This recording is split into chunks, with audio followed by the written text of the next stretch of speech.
Hello everyone, today we are going to be going into my early release Jane build. As it's an early build, the gear here isn't going to be perfect, but we will be going deep into how I want to build her and show off some offline dates and much more. Let's actually mix things up and go over the skill tree first, as the skills can be a great showcase of why I am personally going to be building her as a hybrid character. You can build her full ranged or full melee, but in my opinion, you are just missing a whole load of potential, not taking advantage of both. She feels very purposely designed to be our first true hybrid character, so that's how I am going to build her to start off with until we have seen all her elite perks. Her intrinsic ability is a perfect example of this and works a bit differently to most the other characters in the game. You have her overcharge meter and her regular one. You can see when I use the right trigger to activate my mother's blessing, it uses energy from my main bar and I gain energy from my overcharge bar, which one full will full overcharge Jane, activating this skill called God Tempest. So, you can see from reading this skill we can gain energy from melee attacks to build her overcharge meter that once full will activate God's Tempest, giving us a bunch of range based buffs.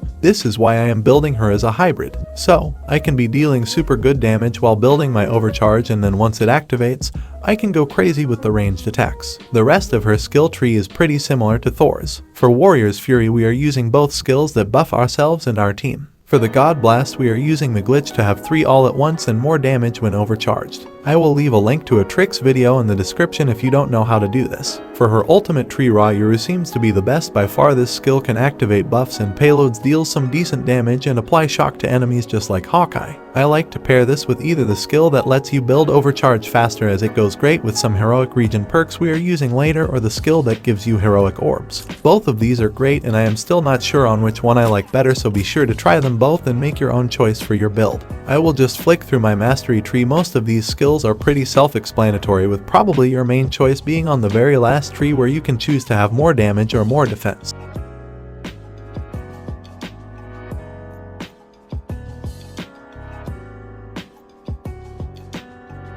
My champion points always go into these 4 main trees first, then finished off by unlocking some of the defense related ones last. My stats are still very early build kind of level and not quite where I want them. She is a Thor and has the same scaling he does. So, Valor is always going to be your number 1 stats you should be aiming for. My build is a little favored towards might right now, but when I am finished with this build, my might and precision will ideally be around the same. I do also just want to say, after the damage buff nerf, I am heavily leaning towards having more and more proficiency. On almost all my characters these days, I like to aim for at least 1 piece of gear with proficiency at a bare minimum, and if feasible like to go above 100 on certain characters. I think the days are over where you could compare builds by the highest possible damage number you can hit with it. A lot of people don't seem to know this, but just because you are doing battery damage doesn't mean you are getting guaranteed crits. You are getting a special kind of increased damage, but it's not a critical hit. That is something totally different, and therefore even your battery damage can have non-critical and critical hits, so please don't ignore proficiency in your builds. Sometimes taking a hit in your maximum damage potential can mean more damage overall in a boss fight or mission because you are critting much more. With all that said, let's jump into our slot 1. I am using this piece I got from the raid.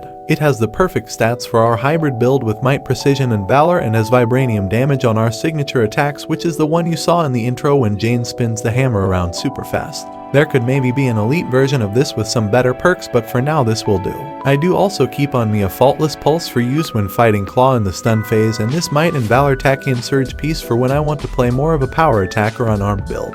For you guys really just starting out, I use this piece you can get in mission from Wakanda that can give you the vibranium sig attacks and the All-Mother's spike perk. A faultless empowerment can also be great for helping you get overcharged. For the slot 2, I used my event objective from the corrupted vibranium event to get this slot 2 with a faultless damage buff and again some perfect hybrid stats. I would recommend you get it with vibranium, as this way you can get easy battery damage when your ultimate is activated and it has applied shock to any nearby enemies. I would also keep a targeted buff ready for the Forge and Shuri room in the raid. In the future, a typical unicorn piece from the Tachyon event could be better in the future. For the slot 3, I am using this super temporary piece from the raid. It is purely getting used as a stat stick right now until I can get a version of this with reverberation breaker. However, while going through content, I have been using this slot 3 from the OLT.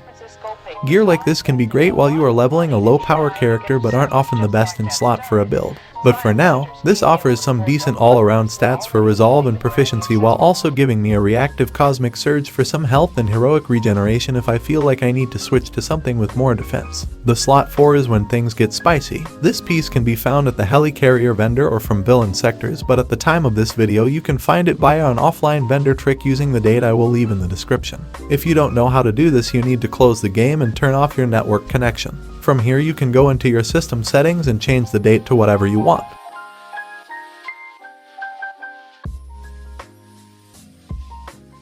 Enter the date from the description and reload the game. If you go to the vendor and it isn't there like it wasn't for me, you just need to open your inventory over and over again until you get it to refresh, and there it is.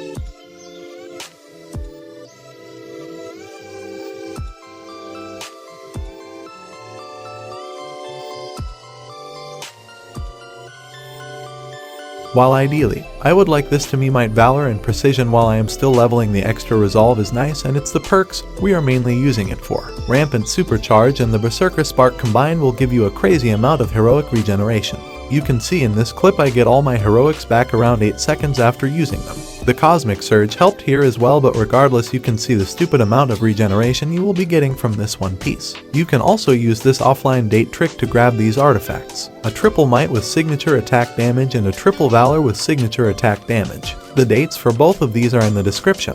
Also, if you are watching this video way off into the future, these dates can often stop working with patch, so grab them now while they are there. Apart from those though, you really want to get yourself some vibranium payload artifacts. I got super lucky and got this faultless one with again our perfect hybrid stats. I have been pairing this with a triple valor for now, but eventually when I get all my 4 main gear slots to be might, valor, and precision, I am going to swap over to this excellent pinpoint I got that will let me also activate payloads on ranged attacks and work with my ultimate, but gives me some nice defense stats so I am not completely glass cannon and has that little bit of proficiency I like in my builds. Having both the faultless and pinpoint payloads will work great on my hybrid build, giving me battery damage opportunities everywhere. That's pretty much it for the build. Be sure to leave any question you have in the comments and join my Discord for more offline dates and help with all things Marvel's Avengers. I also have a Twitter where I post tips and tricks as I find them, so be sure to follow me there as well. Peace out and thanks for watching.